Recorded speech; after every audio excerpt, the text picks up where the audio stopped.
And we back. Now today I'm sick as a dog, but the show must go on as we do the worst thing about every NBA team right now. Last week we were super optimistic. We did the best thing about every NBA team, but today, no, we're not doing that.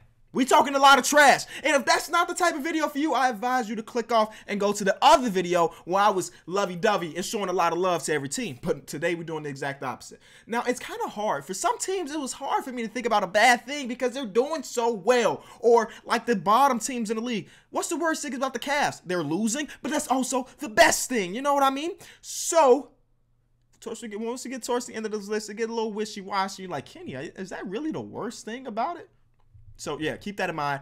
But we're gonna start off with the Bucks. Now the Bucks have little to no playoff experience, and that's a little bit frightening for me. It's hard for me to say that the Bucks are gonna win the East when a lot of people on their roster just haven't had deep playoff runs. Last year, they could not win a road playoff game.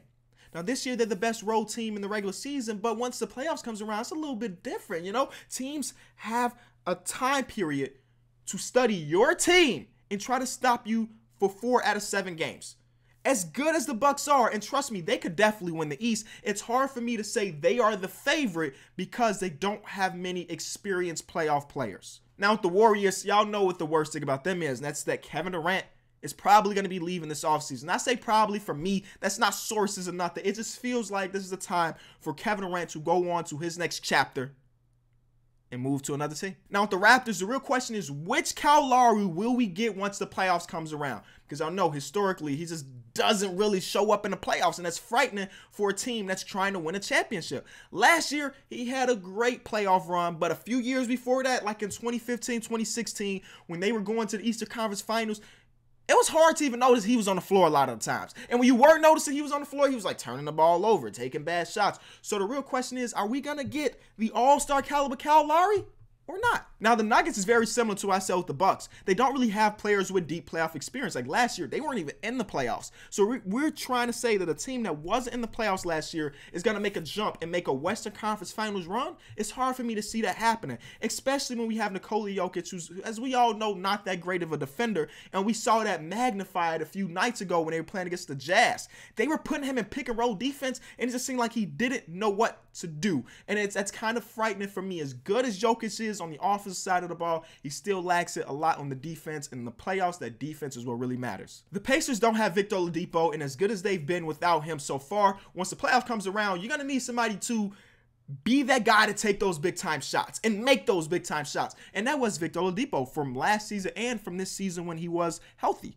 And they don't have that anymore. OKC has the hardest strength of schedule left in the NBA, which means that with the last 19 to 20 games for them, they're going against nothing but dogs. There's not a game on their upcoming schedule with the last 20 where you could be like, that's a guaranteed W. They don't go against the Suns, the Cavs, the Bulls. They don't play against none of those bad teams no more.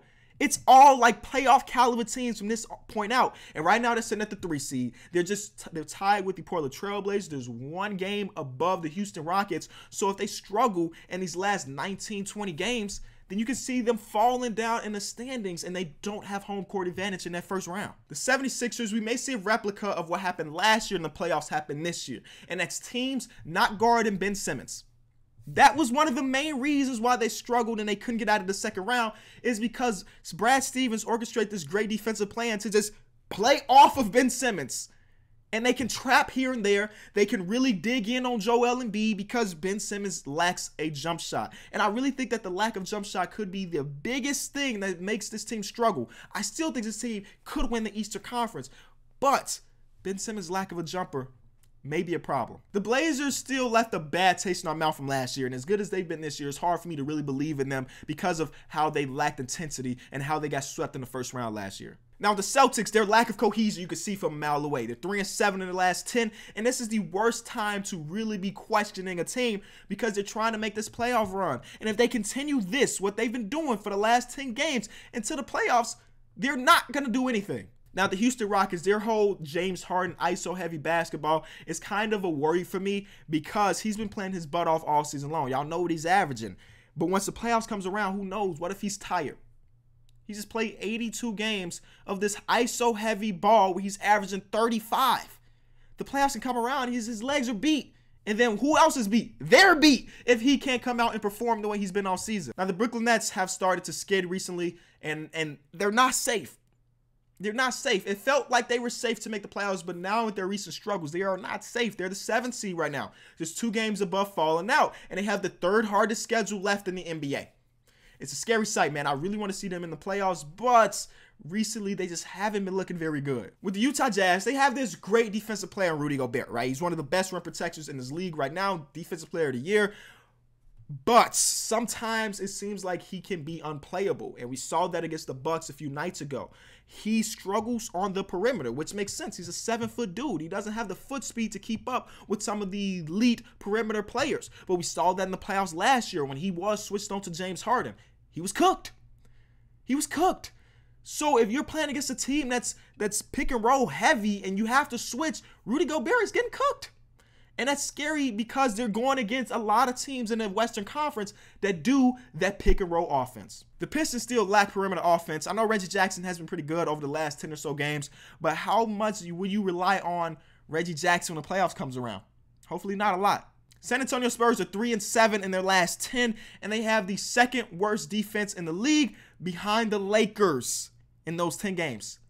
I mean, for a team that's trying to keep afloat and stay in the playoffs, this is the wrong direction. Right now, the Charlotte Hornets are not in the playoffs, and even though, of course, there's still 19, 20 games left, they can get back into it, they're not there right now. Now the Clippers.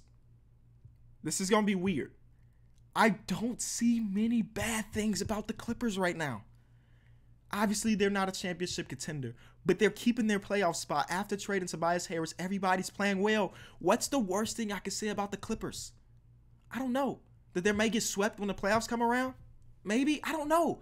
But the fact that they've stayed in the playoffs is incredible. But again, we're not supposed to be optimistic. The worst thing, man, they might get swept when the playoffs come around. The Magic lost to the Cavs, and that's an unexcusable loss when you're trying to make a push for the playoffs. Right now, they are the 8th seed, but a Cavs loss could really bite them in the tail once we start really counting these L's and W's.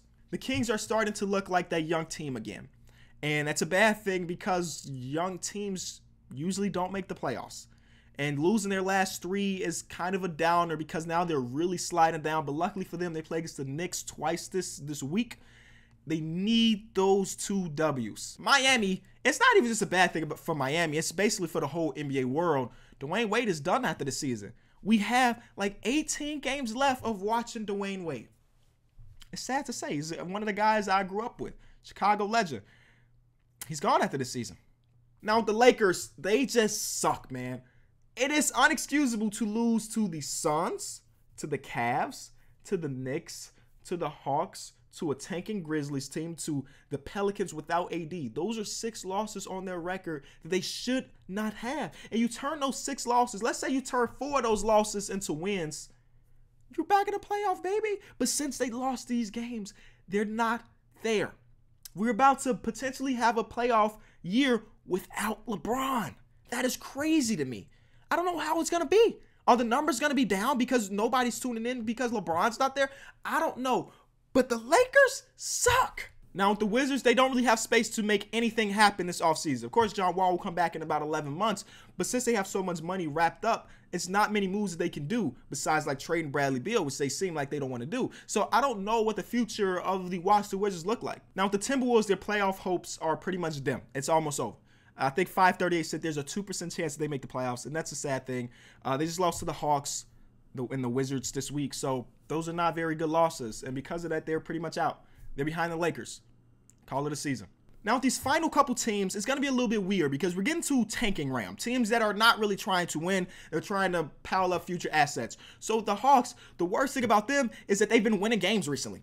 You know, if their plan is to tank, which maybe it is, maybe it isn't, they've been winning games recently, which means that their odds of getting Zion Williamson are a little bit less. It's just a little bit. I mean, I made a whole thing about this. It's a little bit less. So that could be a bad thing. Now, the Pelicans, the package you may get for Anthony Davis this offseason may be a little bit less than what you would have got at the trade deadline because he's only got 1 year left of his contract. And if you're trading him to a team that he doesn't want to re-sign with, well, that team is not going to give up a lot of assets. So it sucks for them because they should have took the deal that was on the table that had future assets, a lot of future assets, but instead Dale Demps was like, no, and now Dale Demps is gone. And he kind of may have screwed the whole organization. The Bulls, similar situation with the Aletter Hawks. If their goal is to tank to get Zion Williamson, they've been struggling with that because they're good. They've been playing very good. And Cristiano Felicio has to play big-time minutes, and that's the worst thing. From a fan that watches these games every day, I hate watching Cristiano Felicio, so him being on the court is a trash thing for all of us. Now, with the Dallas Mavericks, the Luka mania's kind of died down, and a lot of that has to do with them basically trading their whole starting five besides Luka,